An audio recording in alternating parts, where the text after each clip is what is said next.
การนำใส่วัตถุสิ่งของแต่ละประเภทมีจุดประสงค์แล้วก็มีมูลค่าแตกต่างกันเนาะ What's this?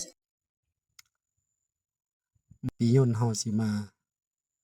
พามาเบิ่งไม้นี้เนาะไม้อันนี้มันไม้อิหยังหัวหน้า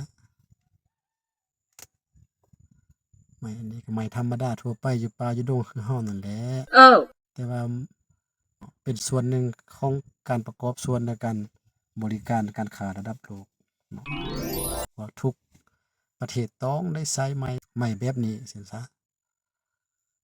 น้องเห็นหยังบ่ไม้อันนี้น้องลองเว้าเบิ่งมันเป็นจั่งใดสิเอาไปใช้เฮ็ดหยังน้องก็บ่เห็นหยังดอกเห็นแต่ไม้2ท่อนแล้วก็มีเสือก yes? แล้วก็ทาสีแดงแล้วก็มีความหน้าเส้นผ่ากลางสิประมาณ7-8สั่งนี่บ่หัวหน้าความยาวก็สิประมาณ20สั่ง30นี่บ่แม่นแล้วไม้อันนี้ก็สิความยาวก็ประมาณ20สั่งนี่แหละเนาะทาสีแดงแล้วหินทางส้นมันมีหอยคูดหอยคีดนี่เด้หัวหน้ามันเกิดมาจากหยังจั่งใดสิเบิ่งต่อไปเนาะเฉพาะไม้ตัวนี้เนาะมันเขาจะเอามาสร้างประดิษฐ์ขึ้นมาเพื่อล็อกตินม็อกในการบริการคนเครื่องขึ้นสนามคนเครื่องเขาเฮอบินเนาะโอ้ไม้ตัวนี้ไปบ้านน้องก็มีนะหัวหน้าเขาบ่เอาบ่เนาะบ่ดอก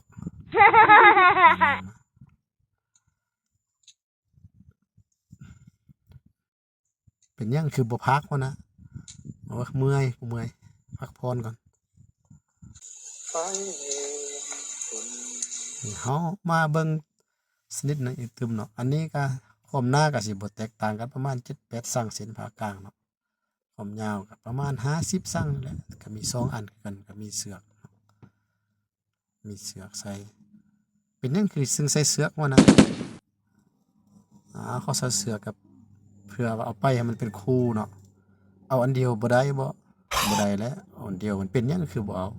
เรานำใส่ไม้ตัวนี้เพื่อไปกันไปปองหรือว่าไปกันตีนยุเครื่องบินน่ะเนาะบ่ให้มันไหลจักหน่อยสิหาเบิ่งเด้อ Aha. ขนาดซ้ำนี่แหละเนาะบ้านเฮานี่แม่นเอาไปเฮ็ดรั้วเฮ็ดฟืนน่ะแม่นบ่น้องแม่นแล้วบ่อ้ายบ้านน้องนี่เอาไปพาเฮ็ดฟืนดังนี่นึงเขาได้หลายฮอดตึบนี่นะ Wow. บ้านน้องก็มีแต่คิดซะนั้นน่ะเนาะ Oh my god. บ่เคยเห็นเด้เนาะใส่เฮ็ดรั้วดอกแต่ว่าอันนี้เขาเปลี่ยนผลิตภัณฑ์จากการเอาไปใส่เฮ็ดรั้วนั่นมาเป็นไม้ที่ประกอบส่วนเขาในการบริการการขนส่งภาคพื้นดินให้แก่การบินทางอากาศนี่มีมูลค่ามหาศาลการสร้างรายได้เนาะขาดบ่ได้เลยไม้ตัวนี้เนาะบ่สามารถขาดบ่สามารถประมาทได้เลยเนาะเข้าใจบ่ขาดเนาะคันหากขาดไม้นี้สิเป็นหยังบ่ฮู้นะเป็นแท้หลักการของ ICAO ของการบินพลเรือนนี่มันต้องมีการเซฟตีทุกอย่างนะอยู่ในการบินทุกอย่างต้องปฏิบัติตามหลักการเซฟตีอย่างครบถ้วนถี่ถ้วนจึงสามารถกลายเป็นสายการบินได้เนาะเขาเจ้าข้ามขั้นตอนใดหนึ่งเขาก็มีการบันทึกแล้วก็ตักเตือนถึงขั้นบ่สามารถประกอบธุรกิจด้านนี้ได้นั่นแหละเนาะแม่นซะบ่หัวหน้าไม้ตัวนี้ทางพื้นมันคือเป็นสีเรื่องเก่าๆเป็นชนิดหัวหน้ามันเป็นย้อนหยัง Uh-oh. ตัวนี้หันแล้วมันเขาเจ้าใช้งานมาดนแล้วเนาะใช้งานมาดนแล้วก็มีการหกทู่จักผืนเบตงผืนอัสพานมาเป็นสีแบบนี้เนาะโอ้ขอบใจหัวหน้าน้องห้าก็ฮู้นี่ได้ Wow. ดนไปหากสิได้ฮู้ดอกน้องเอ้ยแต่นี้ไปเจ้า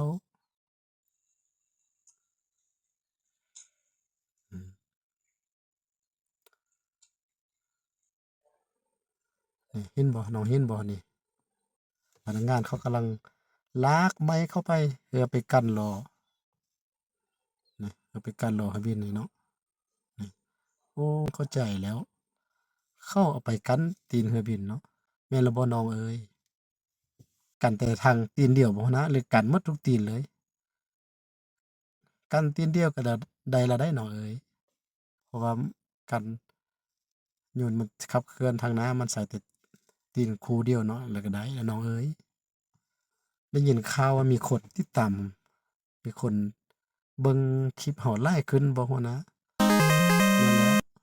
ขอบใจหลายๆเนาะสำหรับผู้ที่มาติดตามมาเบิ่งคลิปเฮาเนาะ นี่เฮาเฮ็ดเพื่อเป็นการบันเทิงเนาะก็ได้ความรู้เล็กๆน้อยๆเนาะปียนต์เฮาก็สิพยายามซอกอุปกรณ์วัตถุเกี่ยวกับอันน่ะประกอบการบริการทางการบินหรือว่าทางเดินทางอากาศนี่เนาะมาให้เห็นเต็มเนาะว่าบางอันจากวัตถุกลายเป็นรั่วเป็นฟืนเฮาเขาสามารถเอามาเฮ็ดเป็นมูลค่าประกอบส่วนเป็นส่วนหนึ่งของสินค้าระดับโลกได้เนาะขอบใจน้องมื้อนี้นะน้องเอ๋ย ขอบใจหลายๆมื้อนี้นะน้องเอ๋ยมื้อหน้าจึงพบกันใหม่ได้น้องเอ๋ยเจ้าหัวหน้าโชคดี